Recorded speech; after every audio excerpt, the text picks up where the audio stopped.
Hello everyone, my name's John Everest and I would like to give you a 10-minute discussion on climate-based daylight modelling.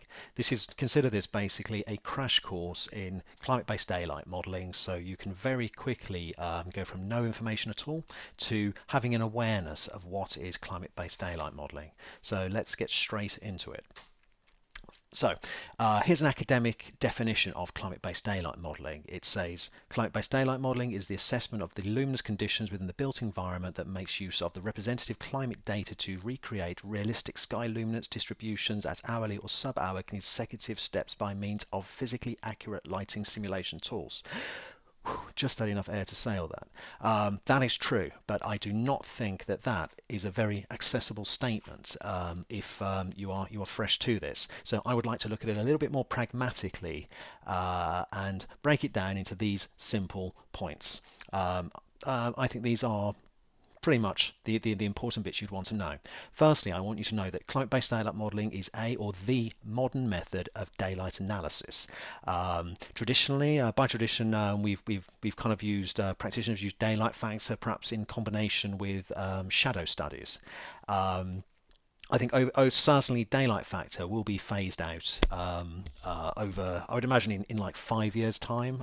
Specifications will generally be asking for climate-based daylight modelling. Daylight factor is, in my opinion, is actually quite a crude analysis of the daylight performance of a space. Why is climate-based daylight modelling superior? Well, because the calculations are actually based on real-world recorded weather data. That makes them time and date specific. So we are literally calculating all the hours of the year, and it is location specific. So the results you're going to get in London are going to be very different from the results you're going to get in Madrid, for example. The sunlight is included in climate-based daylight modelling. It is not in daylight factor, so it's the orientation of your building envelope will make a difference. The weather data is actually average weather conditions for a sample data set of years. So perhaps they'll take sort of 10-15 year weather data, and they will take the average conditions that they find throughout those years and build a sort of median sort of average weather conditions.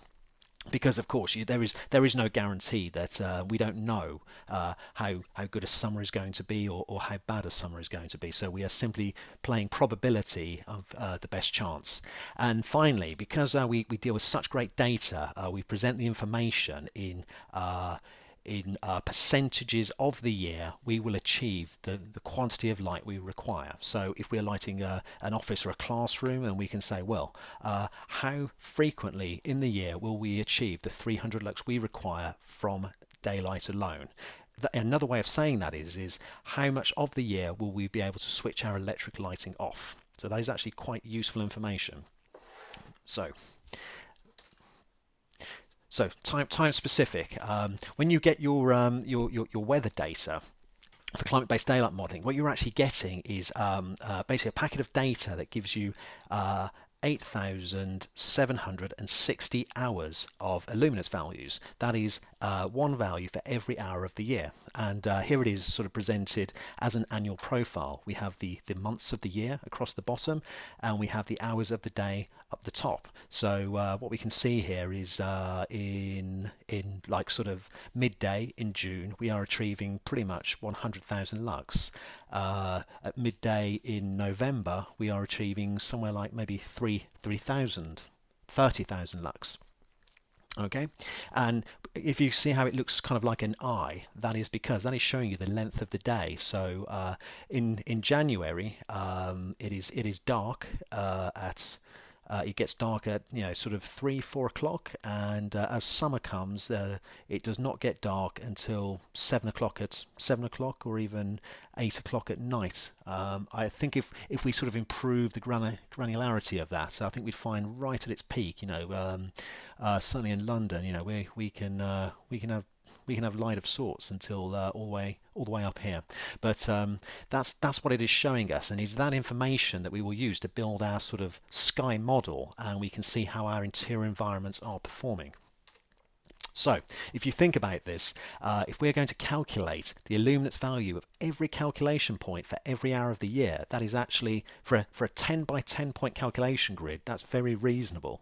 What we're actually going to get is so 10 points, 100 points times 376 hours, and depending on the software you use, it will also calculate the color channels, and you are going to end up with over 2.5 million calculation values. Excuse the spelling. So that's what's floating about in the software. But as the software operator, depending on how deep you want to go, you're never going to have to see those values because they will get post-formatted. But it just gives you an idea of the level of accuracy it's dropping into. So, and when we come to these weather conditions, if you think about it, by tradition, daylight factor is actually sort of calculating the so-called perfect overcast sky, very, very, very thick cloud.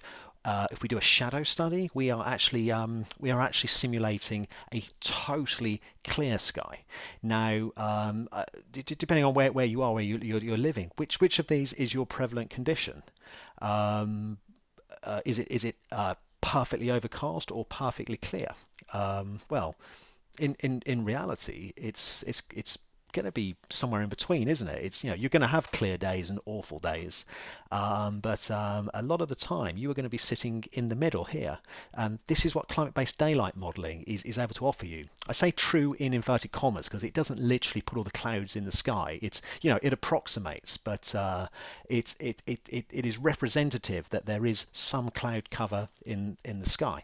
So you are getting a much closer representation of the average conditions. So when you are optimizing your building facade, or you're optimizing your building form, you are making it for the design of the building that is going to work for the highest majority of the time. So it's location specific. So what you use is a TMY file, a typical meteorological year file. And here are some examples. If you just Google the typical meteorological year file, you're going to get this, and it's free. I believe courtesy of the American Environmental Department. They're kind enough to share these packets with us. In the UK, this is what we've got scattered about. If you want to pay for it, CBDM, the a Chartered Institute of Building Services Engineers, they can offer you a far more dense sort of packet. But if you want to try it for free, this is what's on offer for free. So say, I mean, across Europe, North America, you've got some. You can usually find somewhere pretty close, can't you? And so when I say location specific, as I said before, is they are not the extreme conditions. So you are not stress testing your design. You are finding the median results, and you just want to bear this in mind, because just because your building works for the majority of the time when you do your client-based daylight modeling simulation, that does not if like the sun comes out or the sun completely vanishes, it's you possibly did not get you did not sort of perhaps simulate that you did not simulate that condition specifically, and you want to bear that in mind. And as I show here, if in the data weather set, if you were going from 14, no 15, 16, 17, and then 18, it was a very sunny summer. The average is still going to be cloudy. So if on that particular day the sun was like this, this would not be what you simulated in your climate-based daylight modeling. It's just something to bear in mind. How is the data presented? Well, It's like I say, it's a big packet of data, and we don't want to just give anyone all the values. That won't mean anything to anybody. So what we do is we tend to represent it as sort of daylight autonomy or useful daylight illuminance. And what we're expressing through these is the percentage of occupied hours. The illuminance is going to be where we want. Autonomy is it is greater than our target value, but notice there is no penalty for excessive light. So you could have glare, excessively bright conditions, and high solar gain. Useful daylight illuminance, that is a bit more useful because it is saying any lower than 100 lux, it's not really doing anything. Any higher than 3000 lux, it is going to be so strong, chances are people will just drop the blinds, and it was no good anyway. And you're back to electric lighting. You can look at daylight exposure, so that the overall number of hours in a year somewhere can receive direct sunlight. And there are various others. As it's a new metric, there's a few methods of presenting this around. Personally, I like useful daylight illuminance. That's quite to the point. It's saying, just because we're not getting, if we want 300, just because we're not getting 300, doesn't mean it's useless, does it? It is contributing at 100 lux or 150 lux. It is contributing to the well-being of the occupants, and it could even be halving your lighting load. That is better than nothing. If it gets higher than 3000 lux, well then, and then when we know that we have failed our criteria because we are just flooding the space with light, and it's going to overheat and still be uncomfortable. So how do we present this results? Well, we present it point by point for the percentage of the year that we have achieved our goal. So what we're saying here is at this point here, this is 90%. It's saying at this point here, the space has achieved our UDI 100 to 3000 lux for 90% of the occupied year. That is very good indeed. You will not need, for that point there, that's area of the space there, you will not need to switch the electric lighting on for 90% of the year. That is a very, very, very useful bit of information to know. If we look all the way back to the classroom, right at the back, we've got sort of like 83%, 82%. Not surprisingly, you are a bit further away from the windows. At the front, can you see how we're failing? 50%, 31%. That is occurring because there is excessive daylight at the front of the classroom, so we are over our 300 lux. And in general, what we are saying is 82% of the space has achieved our UDI criteria. So 82% of the space is above our target threshold, which I believe on this on this project would have been about sort of I think like a 75% threshold.